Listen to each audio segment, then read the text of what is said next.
Hi, I'm Abel. I am a candidate for Congress in Rhode Island's 2nd District. I'll be running as an independent. I'll be asking for your vote on November 6th this year. One of the things I really want to highlight in my campaign is this notion that we have to reclaim our democracy. We have to put it back in our own hands, and the way to do that is to get more and more people involved in the electoral process.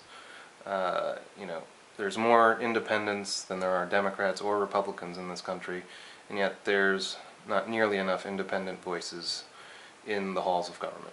And there's lots of ways you can participate. You can volunteer for a campaign, but I'd really like to encourage people to run their own campaigns. And you don't have to run for Congress. That's just the office I've chosen to run for. There's municipal level elections you can run for, town council, school committee. You can run for the General Assembly here in Rhode Island, be a senator or representative. You can run for statewide offices, governor, lieutenant governor, attorney general, treasurer. A lot of those offices are not up for election this time, but we're thinking ahead. You can definitely run next election cycle. There is still time for you to run in this election cycle, and I would encourage you to do that. There's still plenty of time to generate a lot of support and get voters out there in November, especially for some of those smaller races. Now, one of the things you want to think about when you're considering running is the types of policies you want to have an influence on. At the local level, you're going to be talking about property taxes and school budgets, the budget for the town, which is mostly the school. If you're talking about the General Assembly, you're going to be looking at different things like income taxes. You're going to be looking at the budgets for state departments and policies that are enacted that apply to the whole state. And then when you're looking, of course, at federal offices, you're looking at federal policy. And, federal policy is huge. You're talking about international relations, trade policies, campaign finance reform. That's one of my defining issues. So, what you want to influence should have a big impact. You also want to look at the races that are going on in your neck of the woods. So, like I said, some of the smaller races are a lot easier to have a big impact in.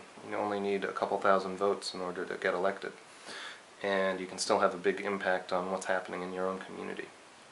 You can find out about all these races, about the people who represent you right now, on the Secretary of State's website, and I've written that down for you here so you can all see where you need to go. So it's SOS for Secretary of State.ri.gov/elections, and there's a couple different places you can go once you get there. Probably the first place you want to check out is /voter. So you go to sos.ri.gov/elections/voter, and there you can see your voter information center, see who you would be running against. You can find links to past election results and see what it would take to get elected to these offices. One thing you should consider is if you're running as an independent, you're going to be dividing the votes in a different way, so you're probably going to need fewer votes than the person who won in that race. Now, once you've looked at what race you're going to be involved in, I definitely advise going to another page on the Secretary of State's site, which is sos.ri.gov/elections/candidate. And once you go there, it has all the information you're going to need to run. It'll have a calendar of events, happenings, and you can download this document, the Rhode Island Election Calendar 2012. It'll also have this document, How to Run for Office 2012. And one of the things you'll notice when you look at those documents is how really easy it is to get your name onto the ballot. So for instance, if you want to run for General Assembly, you really only need 100 signatures on your nomination papers, which you have 10 days to collect. And you can probably collect 100 signatures in a day at your local supermarket and get on the ballot that way. And once you've done that and you've decided you're going to run, and your name's going to be on the ballot, All that it's about after that is, getting your message out there, telling the people why they should vote for you over the other candidates. And there's probably a lot of reasons to vote for you, and a lot of reasons to vote against the person who's been there for a long time. So, again, it's very easy, honestly, to get involved in politics.